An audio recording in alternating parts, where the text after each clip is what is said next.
South ఇండియాలోనే biggest sorry store మన Varahi silks మన విజయవాడ ఎంజీ రోడ్ లో డిసెంబర్ 4వ తారీఖున ఘన ప్రారంభం.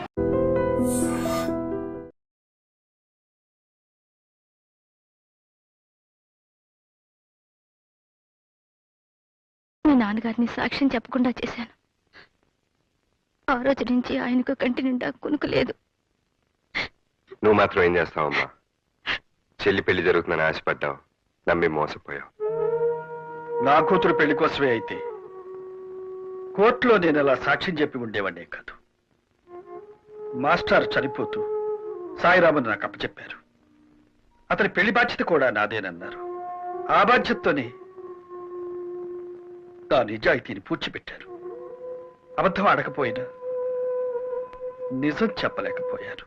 అందుకే నాలో నేను కుమిలిపోతున్నాను. ఏమైనా సరే ఆ బుచ్చిబాబుని నేరస్తుడిగా నిరూపించాలి. ఎలా అయినా సరే ఈ పెళ్లి జరిపించాలి. ఆ మద్దతు జరిగినప్పుడు మీరు తప్ప ఇంకెవరు లేరా నాన్నగారు? ఉన్నారు. ఏ ప్రయోజనం? వాళ్ళు వాడికి అనుకూలంగా చెప్తారు కానీ మన తరఫున ఎలా చెప్తారు? అసలు ఎవరెవరు ఉన్నారు? డ్రైవరు, వాచ్మెన్, కొడుకు ఉన్నారు.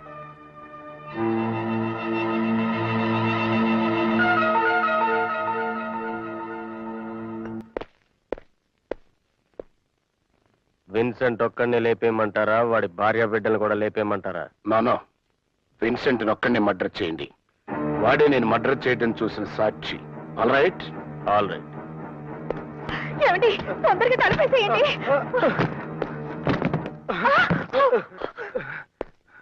నన్ను చంపదు. మా అయ్య గారికి వ్యతిరేకంగా సాక్ష్యం చెప్పను.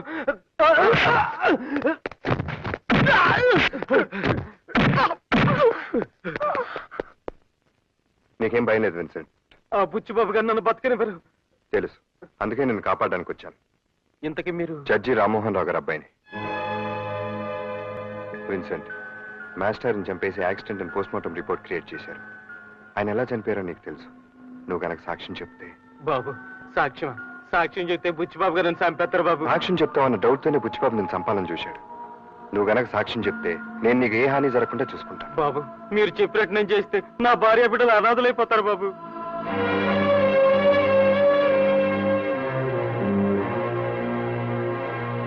కమిషనర్ గారు, గోపాలకృష్ణయ్య గారి హత్యను యాక్సిడెంట్ అని ఏసీపీ గారు పోస్ట్ మార్టం రిపోర్ట్ సృష్టించారు. అది అబద్ధమని, గోపాలకృష్ణయ్య గారిని బుచ్చిబాబే కాల్చి చంపాడని ఆయన వాచ్మెన్ విన్సెంట్ సాక్ష్యం చెప్పాడు. కాబట్టి ఆ శవాన్ని వెంటనే బయటకు తీసి రీపోస్ట్ మార్టం చేయాల్సిందిగా ఆర్డర్స్ తీసుకొచ్చారు. Mister Madhu, please come in. Good morning sir. Morning. మీరు క్లోజ్ చేసిన గోపాలకృష్ణయ్య గారి కేసుని రీఓపెన్ చేయండి. ఇదిగో రామ్మోహన్ రావు గారి స్టేట్మెంట్. Yes sir.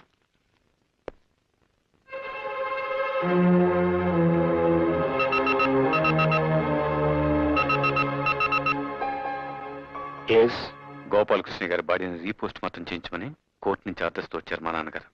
అదే యాక్సిడెంట్ కాదు, మీరే షూట్ చేసి చంపారని మీ వాచ్మెన్ విన్సెంట్ సాక్ష్యం ఇచ్చాడు. All right.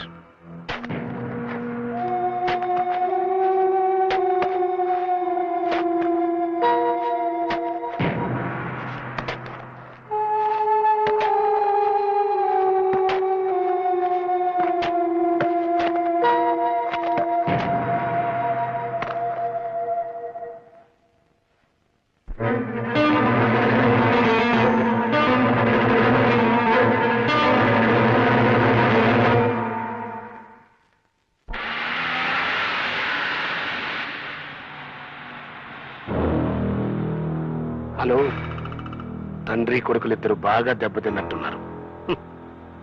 న్యాయాన్ని పూడ్చిపెట్టడం అంటే ఏమిటో కళ్ళారా చూశారుగా. ఎస్, జడ్జిగా రిటైర్ అయ్యాం. నన్ను రెచ్చగొట్టి జీవితం నుంచి రిటైర్ కావద్దు.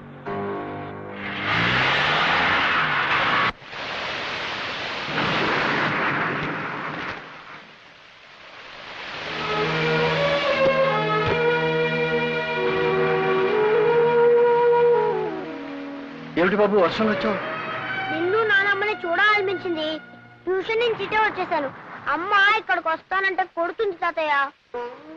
చక్రి, నువ్వు ఇలా చెప్పా పెట్టకుండా వస్తే మీ అమ్మా నాన్న కంగారు పడరు? పడితే పండి, నేను అక్కడికి వెళ్ళను, ఇక్కడే ఉంటాను. నేను అక్కడికి వెళ్తే నన్ను కొడతారు తాతయ్య. కొట్టినా తిట్టినా అమ్మా నాన్నల్ని విడిచిపెట్టి రాకూడదు బాబు. బిడ్డ దూరం అయితే తండ్రి ఎంత బాధపడతాడో నీకు తెలియదురా. హలో సుబ్బారావు గారా, నేను ఏసీపీ మధుర మాట్లాడుతున్నానండి. ఏం లేదండి, మా అబ్బాయి ఇంకా స్కూల్ నుంచి ఇంటికి రాలేదు, మీ వాడికి తెలిసేమోనని. ఒక్కసారి ఇవ్వండి. బాబు, మా చక్రి ఎక్కడికి వెళ్ళాడో నీకేమైనా తెలుసా? తెలీదా? ఏమండి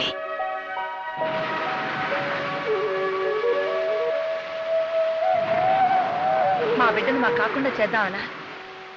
ఎవరిని అడిగి తీసుకెళ్లారు? నన్ను ఎవరూ తీసుకెళ్ళలేదు. నేనే తాతయ్య నాన్నను చూడాలనిపించెళ్ళాను. తల్లిదండ్రులకు ఎలా ఎదురు సమాధానం చెప్పాలో బాగానే నేర్పించారు. కళ్యాణి,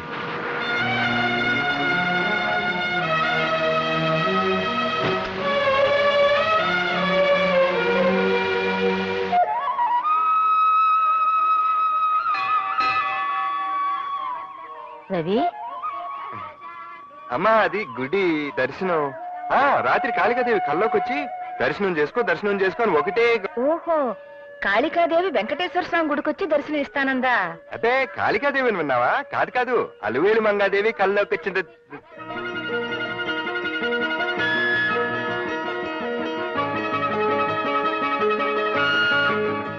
ఏమిటి, అమ్మవారి కల్లో డాన్స్ కూడా నేర్చుకోమందా? చెప్పే ఉంటుంది, నిదట్లో ఉన్నాను కదా, డైలాగ్స్ మర్చిపోయాను.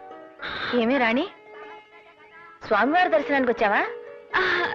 అవునమ్మ గారు, రాత్రి స్వామివారి కల్లోకి వచ్చి నా దర్శనం చేసుకో అని నీకు కూడా చెప్పారా? అబ్బా, నిజం అమ్మ గారు. అవును, నా కల్లోకి వచ్చినట్టు మీకెలా తెలిసింది? మీరిద్దరూ ఇలా కలుస్తారని నాకు కలొచ్చిందిలే.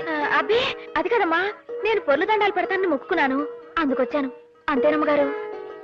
నేను అంగ ప్రదక్షిణాలు చేస్తానని మొక్కున్నానమ్మా. నేను మొక్కుకున్నాను. నా కొడుకు రవి, కోడలు రాణి కలిసి నాకు పండంటి మనవణ్ణిస్తే వాణ్ణి ఆడించుకుంటూ ఇక్కడే కూర్చుంటాను అని. అమ్మగారు, నేను నిజంగా దేవుడి దర్శనానికి వచ్చానండి. మీ అబ్బాయి గారు ఎక్కడా, నేనెక్కడా? నా మాట నమ్మండి. మాట్లాడరే అమ్మగారు. అమ్మగారు అని పిలిస్తే నేను పలకను. మరేమని పిలవమంటారండి? అత్తగారు అని పిలు.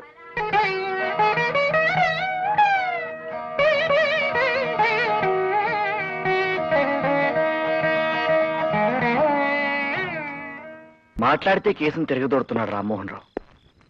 సాక్ష్యం ఇస్తాన్న విన్సెంట్ ని లేపేశాం.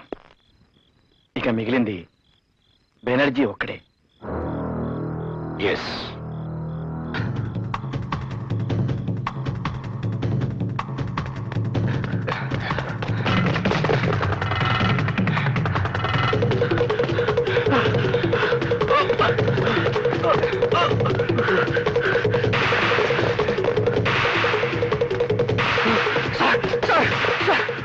వాళ్ళు చంపాలని చూస్తున్నారు సార్.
బుచ్చిబాబు చేసిన హత్య కళ్ళారా చూసినట్టు నువ్వే చెప్తున్నావు.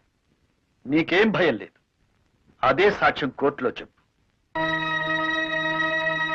సాక్ష్యం అండి? ఒకవేళ నువ్వు చెప్పపోయిన బుచ్చిబాబు నేను బ్రతకనివాడు తెలుసా? చూడు బెనర్జీ, నీకు నీ భార్యా పిల్లలకి ఏ హాని జరగకుండా నేను చూస్తాను. ధైర్యంగా చెప్పు. నేను సాక్ష్యం చెప్తే ఆయన తప్పకుండా శిక్ష పడుద్దండి.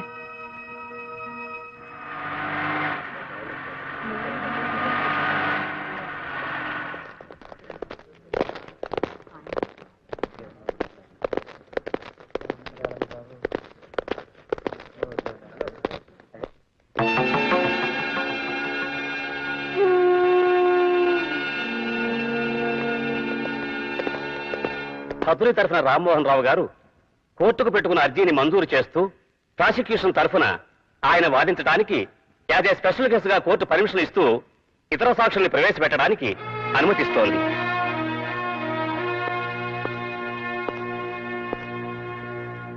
నీ పేరేమిటి? బెనర్జీ అండి. నువ్వేం చేస్తుంటావు? బుచ్చిబాబు గారి ఇంట్లో డ్రైవర్ అండి. విన్సెంట్ అనే అతను నీకు తెలుసా? తెలుసండి. చివరిసారిగా నువ్వు అతను ఎప్పుడు చూశావు? కింద శనివారం రాత్రి అండి. ఆ రోజు రాత్రి విన్సెంట్ హత్యని కళ్ళారా చూసిన నువ్వు ఆ హత్య ఎలా జరిగింది, ఎవరు చేశారు, కోర్టు వారికి చెప్పు. ఏంటండి? విన్సెంట్ హత్య? చచ్చిపోయాడండి? ఏమిటి నువ్వు చెప్పేది? విన్సెంట్ ని బుచ్చిబాబు చంపడం కళ్ళారా చూశానని పోలీస్ స్టేషన్ లో నువ్వు రిపోర్ట్ ఇచ్చావు. మర్చిపోయావా? మీ చిన్నబ్బాయి గారు మీరు అలా చెప్పపోతే నా పెళ్ళాం బిడ్డల ప్రాణాలతో ఉంటాను బెదిరించారు కదండి. సార్ మీరే నా పెళ్ళాం బిడ్డలు కాపాడాలి సార్. రామ్మోహన్ రావు గారు, అది కాదు your honour. Please cool down. జడ్జిగా మీకున్న పేరుని, మీ మీద కోర్టు వారికి ఉన్న గౌరవాన్ని దృష్టిలో పెట్టుకుని ఈ కేసు రీఓపెన్ చేయడం జరిగింది. కానీ మీరు అబద్ధ సాక్ష్యాలు సృష్టించడానికి ప్రయత్నించి తప్పు చేశారు.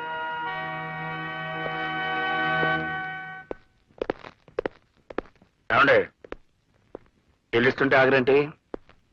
నా మాట విని ఈ కేసు విత్డ్రా అయిపోండి. ఎస్, నేనేమి హంతకుని కాదండి. నోనో, మీరే పట్టు విడమని విక్రమార్కుల్లాగా నా మీద పగబట్టారు. ఈ కేసును తారుమారు చేయాలని మా డ్రైవర్ని మీ మీదకి ఉసుకెళ్ళిపాను. ఎస్, నేనే. చూడండి, మళ్ళీ ఈ కేసు రీఓపెన్ చేయాలని ప్రయత్నం చేశారనుకోండి, మీకు పిచ్చి పట్టిందని మీ పెద్ద అబ్బాయితోనే సాక్ష్యం చెప్పించి మిమ్మల్ని పిచ్చి ఆసుపత్రిలో తోయించారు.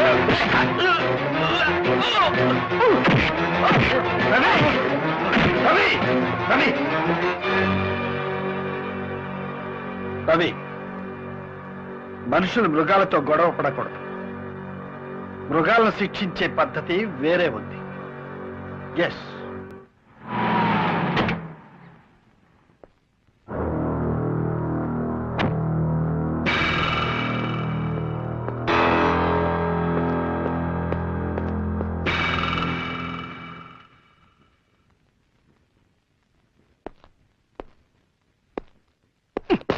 సారీ. All right. ఏమిటి, మీరెందుకు వచ్చారు ఇక్కడికి? కంగారు పడక బుచ్చిబాబు. నన్ను ఎప్పుడు చూసినా అలా బెదిరిపోతావు ఎందుకు? నేను పెళ్లికి పిలవడానికి వచ్చాను. All right. ఎవరి పెళ్లి? నీది కాదు, సాయిరామ్ది. Very good. ఇది తెలివైన పని అంటే. చదివుదూడు, అసలు తెలివైన పని ఏంటో తెలుస్తుంది. నువ్వు సాయిరామ్తో మా అమ్మాయి పెళ్ళని కాటు వేశారండి. అంటే మా అమ్మాయి ఎక్కడుందో మీకు తెలుసా? నువ్వు దాచిన చోట మాత్రం ఖచ్చితంగా లేదు. నిన్ను తప్పించుకుని మా దగ్గరకు చేరింది. మళ్ళీ నీకు కనపడకుండా ఎక్కడ దాచాలో అక్కడే దాచాను. ముందు వాళ్ళ పెళ్లి జరిపించి, ఆ తర్వాత నీ కూతురుతోనే నీకు వ్యతిరేకంగా సాక్ష్యం చెప్పించి, అప్పుడు నీ పెళ్లి నేనే దగ్గరుండి జరిపిస్తాను. అర్థమైందా? రా బాబు, ఏర్పాట్లు చేయాలి.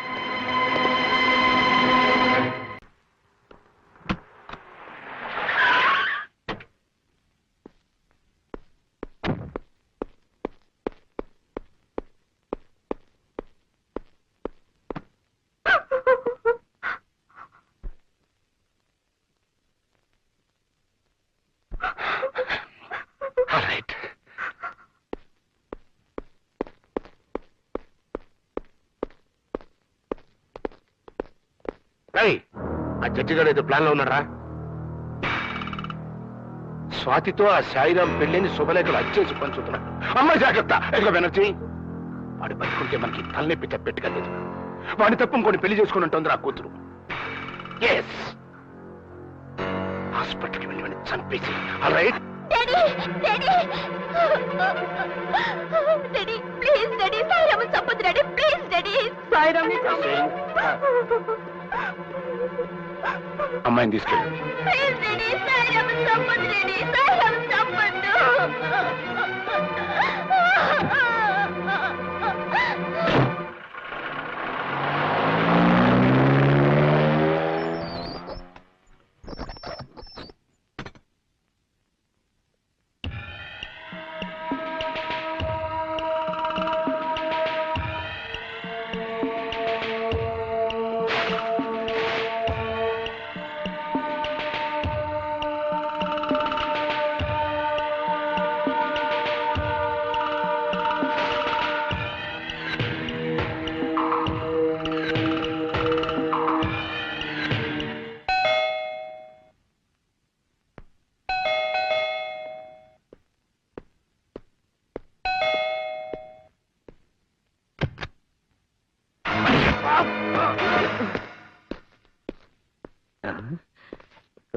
ఒక కోనలో పుంజు ఒక కోనలో పిన్నలేమో తల్లదిల్లు ప్రేమ.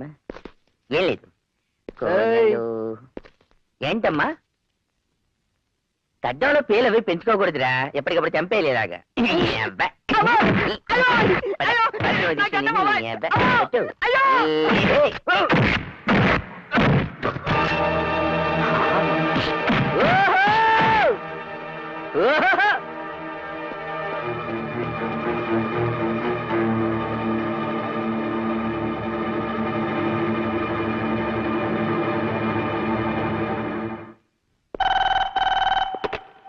హలో, నా కూతుర్ని నేను దాచిన చోటు నుంచి ఎత్తుకుపోయాడు.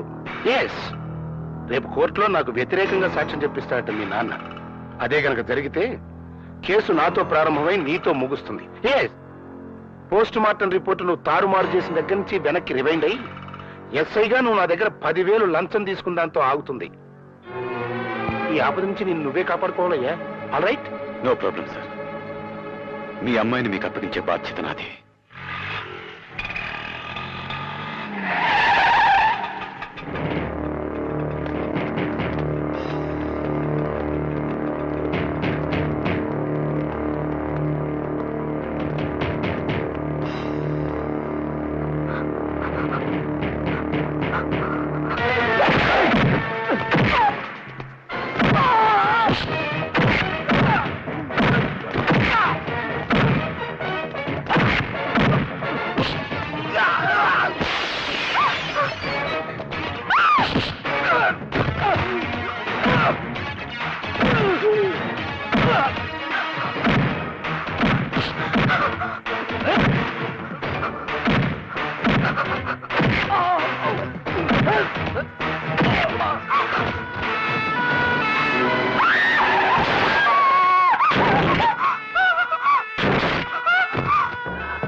రవి,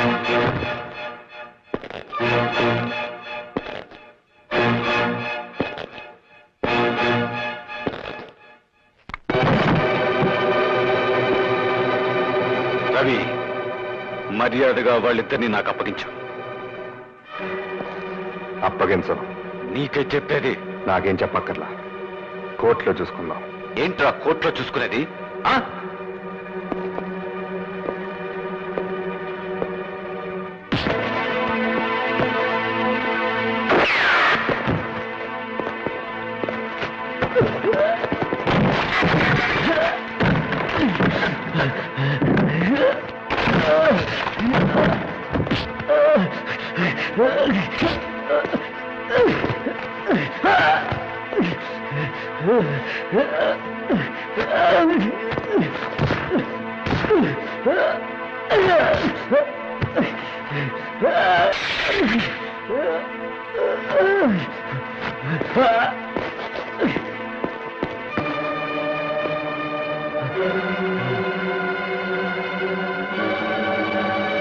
ఇటండి. మిమ్మల్ని నేను బ్రతికుండగా వాళ్ళని తీసుకెళ్ళలేను. నిన్ను చంపి తీసుకెళ్ళమంటావా? చంపుతావా? చంపు, చంపు, దమ్మంటే చంపు.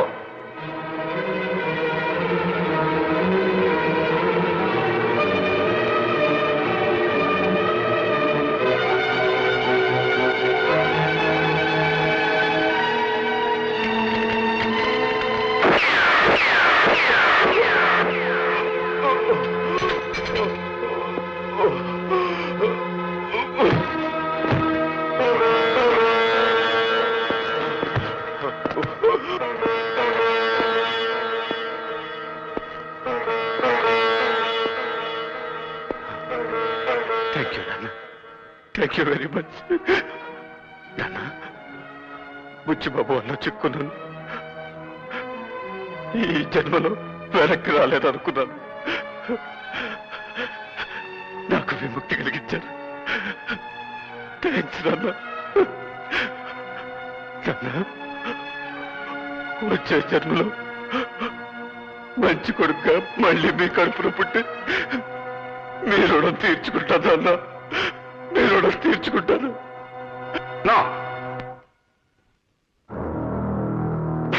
నాను, ఒక్క సాయిరామ్ గడి మర్డర్తో పోవాల్సింది ఎన్ని మర్డర్లు చేయాల్సి వస్తుందో. ఆల్ రైట్, ఏం చేస్తాం? నా పరువు కాపాడుకోవడం కోసం ఎన్ని మర్డర్లైనా చేస్తాను.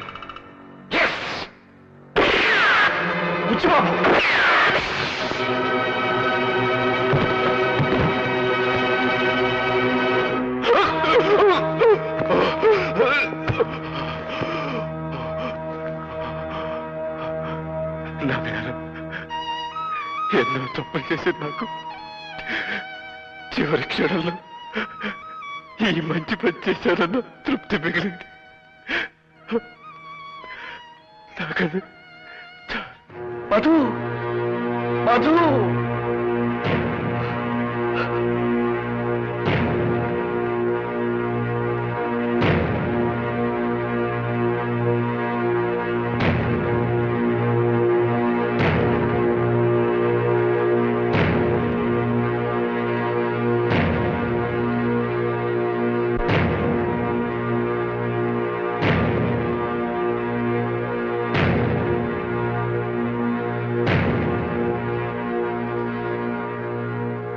ఎన్నో క్లిష్టమైన కోర్టు వ్యవహారాలలో న్యాయమైన తీర్పులు చెప్పిన మాజీ న్యాయమూర్తిని. నా కుటుంబ విషయంలో కూడా ఒక కఠోరమైన తీర్పునిచ్చి నేరస్తుడిగా మీ ముందు నిలబడ్డాను. ఒక బిడ్డను నా కళ్ళ ముందే పోలీసుల చేత కాల్పించి చంపించాను. ఇంకో బిడ్డను నా చేతులతో నేనే కాల్చి చంపాను. మరో బిడ్డ కళ్ళ ముందు నేనొక హంతకుడిగా అత్యధిక దండనకు గురికాపోతున్నాను. ఇది నేను చేసిన నేరమా? నా బిడ్డలు చేసిన నేరాల ఫలితమా? లేక సమకాలీన సమాజ నిర్మాణంలోని లోపమే నా కుటుంబాన్ని ఇలా బలి తీసుకుందా? అవినీతి నా మొదటి వాడికి నా వల్ల సంక్రమించలేదే. తీవ్రవాదం మా రెండవ వాడికి నేను నేర్పించలేదే. అశాంతి మా చిన్నవాడికి నేను అప్పజెప్పిపోవడం లేదే. ఇవన్నీ నా కుటుంబంలోకి ఎక్కడి నుంచి చొరబడ్డాయి? ఎవరు దీనికి బాధ్యుడు? ధర్మరాజు చేత అబద్ధం ఆడించింది ఎవరు? భీష్ముడు లాంటి గోపాలకృష్ణయ్య గారిని కూలి చేయించింది ఎవరు? శ్రీరాముడు లాంటి నా పెదబాబుని రావణాసురుని చేసిందెవరు? ఒక న్యాయమూర్తిని హంతకుడిగా మార్చిందెవరు? ఈ ప్రశ్నలకు సమాధానం దొరకంది న్యాయానికి న్యాయం జరగదు. అందుకే నాకు తోచిన న్యాయం నేను చేశాను. ఎందరో నేరస్తుల మరణాలకు శాసనాలు రాసిన నేను నా బిడ్డ నేరస్తుడిగా పట్టుబడబోతుంటే తండ్రిగా మరణశిక్ష నేనే అమలు చేశాను. ఎవరానా ఒక రకంగా ఇది హత్య కాదు, ఆత్మహత్య. నా తోటలో నా చేతులతో నాటిన మొక్క వటవృక్షం కాకపోగా విషవృక్షంగా విస్తరించుకుంటుంటే నాటిన నా చేతులతోనే దాన్ని తుంచేశాను. అవును, వాడికి జన్మనిచ్చింది నేను. సావు మాత్రం ఇవ్వకూడదా? ఎప్పుడో ఎవరి చేతుల్లోనో దుర్మరణం పాలు కావలసిన వాడిని కనికరించి నా చేతులతో నేనే చంపేశాను. Yes, it is mercilessly mercy killing, your honour. Mercy killing. Yes.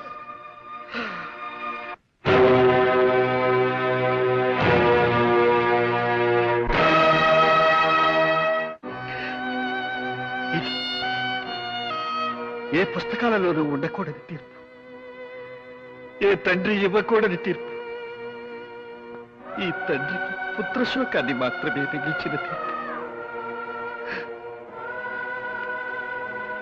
యువరానా, ఒక్కసారి ఆలోచించండి, అందరూ ఆలోచించండి. కలుషితమైపోయిన ఈ వాతావరణంలో ఈ వ్యవస్థ ఇలాగే కొనసాగితే ప్రతి కొడుకు దుర్మార్గుడిగా మారే అవకాశం ఉంది. అప్పుడు ప్రతి తండ్రి ఇలాంటి తీర్పే ఇవ్వాల్సి ఉంటుంది. ఎస్, అది అలా కాకూడదు, అలా జరగకూడదు, అలా జరగనివ్వకూడదు. Yes, yes.